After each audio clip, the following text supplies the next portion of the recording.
अहित, असत्य, व्यर्थ, कटु, निंदायुत, उद्वेग वचन का त्याग, लीला भगवन नाम गुणों का गान करे नित सह अनुराग।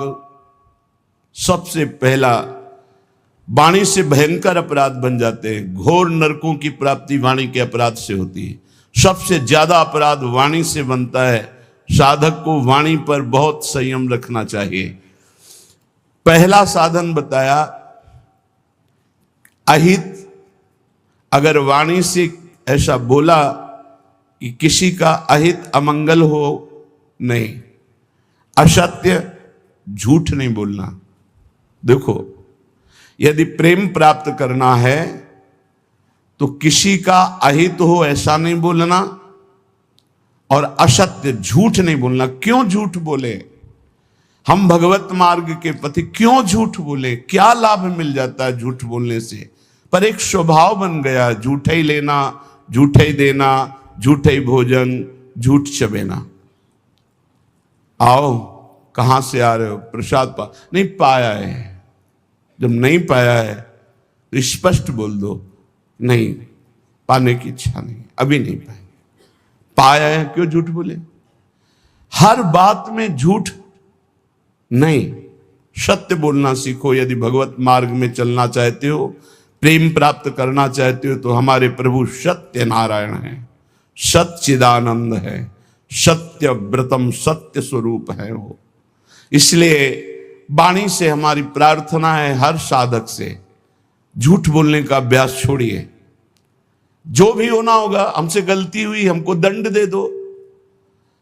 कितना दंड दोगे? मृत्यु से बढ़कर कोई दंड नहीं। हम मृत्यु को स्वीकार किए हुए भगवत मार्ग के पथिक है। हम झूठ क्यों बोले? झूठ नहीं बोलना, कपट भरे वचन नहीं बोलना, अहित, कटु, कड़ुए शब्द, परुख वचन, निंदायुक्त, किसी की निंदा नहीं, उद्वेग, बोला सामने वाले का हृदय जलने लगा, ऐसे वचन का त्याग करना है। पहला प्रेम प्राप्ति के लिए यह नियम है। वाणी एक अमोल है, जो कोई बोले जान, हे तराजू तौल के तब मुख बाहरान। सहसा मत बोलो, पहले वाणी को तौलो हृदय में विवेक के तराजू पर, यह जाकर दूसरे का हित मंगल करेगी कि नहीं करेगी। अगर हमारी वाणी पवित्र नहीं है तो हम उपासना के पहले ही सोपान पर फेल हो गए। जिस वाणी से हमें नाम मंत्र सिद्ध करना है, वो वाणी अशुद्ध नहीं होनी चाहिए, झूठ नहीं बोलना चाहिए, असत्य भाषण, अहितकारी, कटुवचन, परुख वचन, निंदायुक्त वचन और सांसारिक वार्ता, इसका त्याग कर दे। यदि प्रेम मार्ग में जाना है तो लीला भगवन नाम गुणों का गान करे नित सह अनुराग। वाणी को पावन करना है, भगवान के पावन नाम का जप, नाम का कीर्तन और लीला गुणों का गायन। जैसे श्रीमद चतुरासी जी 42 लीला, श्रीमद भागवत, जब हम लीलाएं गायन गाते हैं तो हमारे हृदय के सारे मोहमल का नाश हो जाता है, पाप का नाश करके एकदम हृदय निर्मल होने लगता है। सच्ची मानिए, भगवत चर्चा करते करते भगवान की झांकी आने लगती है। आप एकांत में कभी श्रीमद् भागवत पढ़िए, मनन कीजिए, रोना आ जाएगा।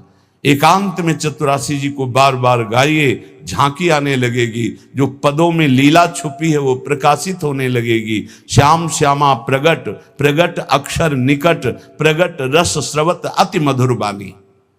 सत्य बोलो, हितकर बोलो, दूसरों को सुख पहुंचाने वाली बात बोलो, भगवान नाम जप करो, भगवान नाम कीर्तन करो, भगवत लीला गुणगायन करो। ये वाणी की तपस्या हो गई, ये वाणी की पावनता हो गई।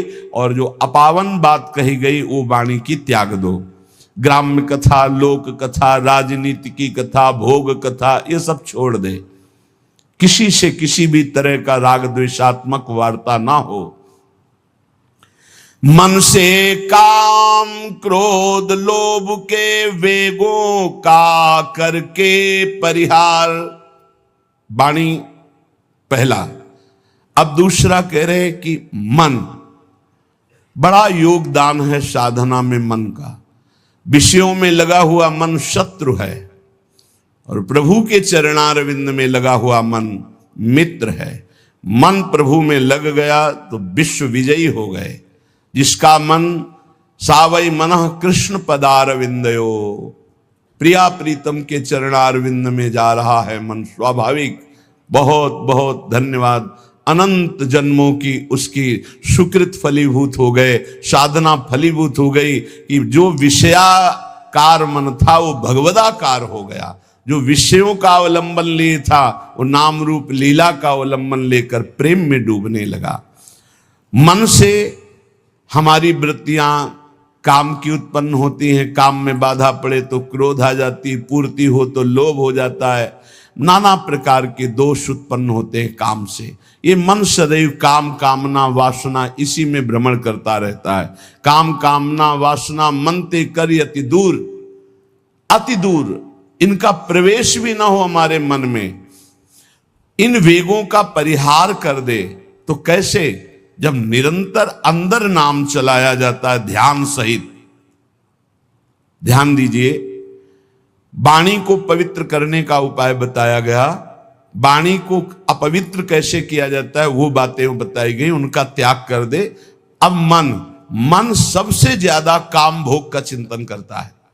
उसकी कामना ही प्रधान वो वृत्ति है जो हमें संसार में फंसाती है। कामना की पूर्ति में लोभ होता है और भोगे, और कामना की अपूर्ति से बाधा पड़ने पर क्रोध होता है। बड़े बड़े चाहे कोई भी हो, क्रोध आते ही मूढ़ता छा जाती है। मूढ़ता छाते ही स्मृति नष्ट हो जाती है। स्मृति नष्ट होते ही बुद्धि भ्रष्ट हो जाती है। बुद्धि भ्रष्ट होना ही सर्वनाश कहा गया है। ध्यायतो विषयान पुंसा संगास्तेषु उपजायते, संगात संजायते कामा, कामात् क्रोधो भिजायते, क्रोधात् भवति सम्मोहा, सम्मोहा स्मृति विभ्रमा, स्मृति भ्रंशात् बुद्धिनाशो, बुद्धिनाशात् प्रणश्यति, सर्वनाश हो जाता है। इसलिए विषयों का ध्यान ही ना हो पावे, विषयों का चिंतन ही ना हो पावे तो कैसे? अंदर ध्यान सहित नाम जप करो। यदि रूप का ध्यान हो रहा है तो ठीक है, नहीं तो नाम का ही ध्यान करो। जो नाम जप कर रहे हो उसी का ध्यान करो। राधा बार बार ध्यान करते हुए नाम जप करो। लीला भगवत गुण नामों का करे नित्य चिंतन अविकार। अविकार स्थिति प्राप्त करने के लिए, हृदय रूपी गुफा के अंधकार को दूर करने के लिए नाम का, प्रभु के रूप का, प्रभु की लीलाओं का चिंतन करें। जैसे हम जिह्वा से लीलाओं का गुणगान करते हैं, नाम कीर्तन करते हैं, वाचिक नाम जप करते हैं या उपांश नाम जप करते हैं, तो ये वाणी की पवित्रता हुई, मंगल है। पर हृदय रूपी गुफा में जो काम क्रोध चोर छुपे हुए हैं, इनको हटाने की अभी सामर्थ्य नहीं। इनको हटाने के लिए उतरना पड़ेगा गुफा में, नाम को उतारना पड़ेगा हृदय रूपी गुफा में। या तो ध्यान चल रहा है और या तो नाम ध्यान सहित चल रहा है।